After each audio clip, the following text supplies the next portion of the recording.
ہاں انسان کوشش کر سکتا ہے، محنت کر سکتا ہے، اپنی پوری توانائی صرف کر سکتا ہے۔ اگر وہ اپنی پوری قوت، توانائی اور محنت صرف کرے اور اپنی حالت تبدیل کرنے کی کوشش کرے تو اللہ رب العزت کی توفیق شامل حال ہوتی ہے، اللہ رب العزت اس کی حالت کو ضرور سنوار دیتا ہے۔ لیکن اس کے لیے شرط یہ ہے کہ وہ خود کوشش کرے، وَسَعَى لَهَا سَعْيَهَا، وہ اپنی کیفیت کو تبدیل کرنے کی کوشش کرے، اپنی گناہوں سے بھری ہوئی زندگی کو چھوڑ دے۔ اور یہ ایک بہت بڑا منہج ہے کہ انسان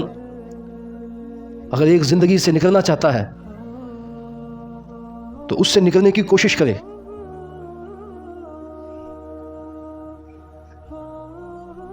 ہر اس عادت،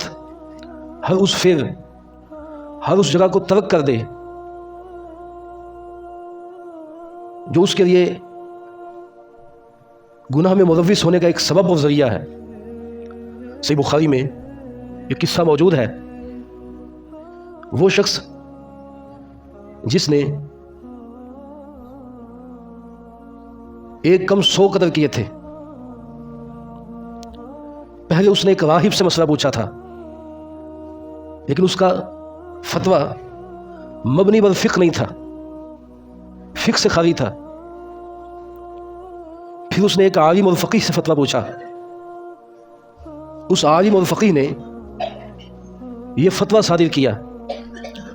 کہ اگر تم واقعتاً ہی اپنی زندگی کو تبدیل کرنا چاہتے ہو، واقعتاً ہی گناہوں کی سالود زندگی سے نکلنا چاہتے ہو، تو پھر یہاں سے نکل جاؤ، کیونکہ تم نے اس ماحول میں ایک وقت گزارا ہے، اس ماحول میں تمہاری معصیت کے آثار اور نشانات موجود ہیں۔ ہو سکتا ہے کہ تم نیک زندگی اختیار کرنے کی کوشش کرو، لیکن تمہاری معصیتوں کے نشانات تمہیں پھر دوبارہ اسی زندگی کی طرف پلٹا دیں۔ شرط یہ ہے کہ اس علاقے اور بستی کو چھوڑ دو، اپنی صحبت اور سوسائٹی کو بدلو۔ جب تم اپنی صحبت اور سوسائٹی کو بدلو گے، تمہارے حالات خود بخود بدل جائیں گے۔ اور وہ شخص اس منہج پر گامزن ہو گیا اور وہ اس بستی کی طرف جا رہا تھا، اس کا وہ عزم مصمم پکا ارادہ جب وہ نیک بستی کی طرف رواں دوا تھا، اچانک اس کی موت ہو گئی۔ اللہ رب العزت نے اسے معاف کرنا تھا، پھر اللہ رب العزت نے اس کے اس عزم کی وجہ سے، اس کی اس پکی اور سچی توبہ کی وجہ سے اسے معاف کرنے کا بہانہ کیا۔ اللہ رب العزت نے وہ زمین، وہ راستہ جو اس نیک بستی کی طرف جاتا تھا، اسے سمٹ جانے کا حکم دیا۔ جب فاصلے کو ماپا گیا،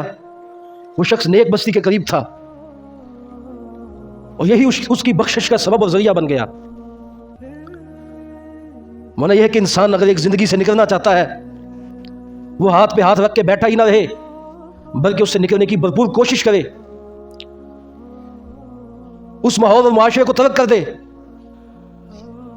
جو ماحول اسے گناہوں پر ابھارتا ہے، جس ماحول سے اسے گناہوں کی ترغیب ملتی ہے۔